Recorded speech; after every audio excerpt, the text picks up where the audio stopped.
Então, pessoal, pequeno exercíciozinho aqui de aplicação. Determine a distância do centro de massa do sistema Terra-Lua ao centro da Terra. Compare com o raio do nosso planeta. Bom, a gente sabe que a massa da Terra é bem maior do que a massa da Lua. Pelo que a gente discutiu até aqui, é de se esperar que que o centro de massa do sistema Terra-Lua esteja mais próximo da Terra, do centro da Terra, do que do centro da Lua. Vamos ver se é isso mesmo, tá? Bom, dados para vocês não terem que procurar na internet. Tá aí a massa da Terra, a massa da Lua, a distância da Terra-Lua, o raio da Terra e o raio da Lua. Só por curiosidade, só para você fazer a comparação. Como é que funciona? Bom, a gente tem aqui uma origem qualquer e a gente coloca aqui a Terra na posição R1 e a Lua na posição R2, certo? Se a gente colocou a Terra na posição R1, como a gente está querendo calcular a distância do centro de massa até a Terra, bom, basta a gente calcular o nosso R1', que é a distância do centro de massa até a nossa partícula 1. E bom, a gente não precisa do vetor, né? A gente só precisa do módulo de R1'. Então o módulo de R1' simplesmente o M2 sobre M1 mais M2 vezes o módulo de R1 menos R2. Ora, mas quem é o módulo de R1 menos R2?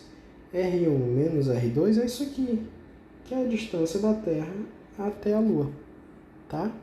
Então, o que o problema quer, olhando para essa figurinha ao lado, é simplesmente o cálculo do módulo de R1', tendo como R1 menos R2 a distância Terra-Lua DTL.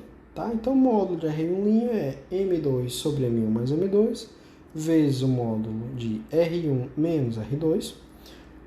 Note que daqui para cá eu tirei as barras, denotando o módulo, mas eu também tirei a setinha que tinha aqui.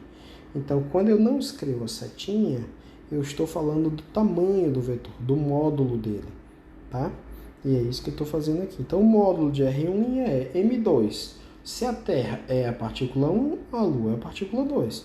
Então, M2 é a massa da Lua, dividido por a massa da 1, que é a Terra, mais a massa de 2, que é a Lua, vezes o módulo da distância entre eles, que é a distância Terra-Lua.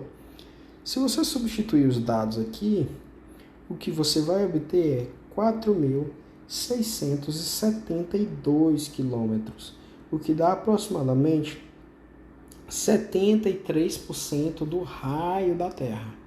Ou seja, o centro de massa do sistema Terra-Lua está dentro do planeta Terra.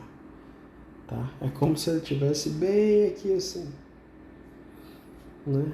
Na verdade, um pouco mais perto da superfície, uns 3/4 mais ou menos. Tá? Mas por quê? Porque a massa da Terra é muito maior do que a massa da Lua.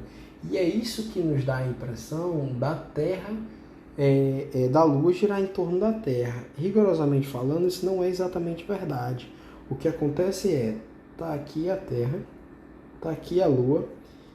A Terra descreve um movimento mais ou menos assim, em torno de um ponto bem aqui, que é o centro de massa. Um pontinho bem aqui, que é o centro de massa. Enquanto que a Lua descreve um movimento, claro, de raio bem maior. Opa, tá bem feinho aqui esse cara. Mas seria algo assim.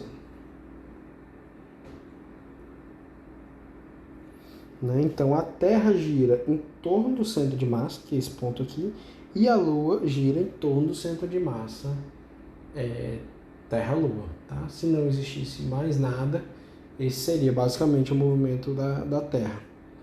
Claro que tem o Sol. Na realidade, a Terra gira em torno do Sol, muito aproximadamente, porque a massa do Sol é muito maior, tá? Mas rigorosamente falando, a Terra e o Sol giram em torno do centro de massa do sistema Terra-Sol. O Sol também gira, só que a massa do Sol é muito maior e, obviamente, esse centro está muito mais próximo do centro do Sol, e dá pra gente a impressão de que a Terra está girando em torno do Sol, né? Se você quiser, por exemplo, uma ideia, uma analogia com isso, seria aquela brincadeira de criança de os dois segurarem na mão e ficar girando, né? Ali o centro de massa está bem no ponto médio entre os dois, porque a massa é aproximadamente igual, né? Que não dá para a gente dizer do sistema Terra-Lua ou do sistema Terra-Sol, tá bom? Mas é isso. Resumindo, o sistema Terra-Lua gira, tanto a Terra quanto a Lua giram em torno de um ponto em comum que está muito mais próximo da Terra do que da Lua.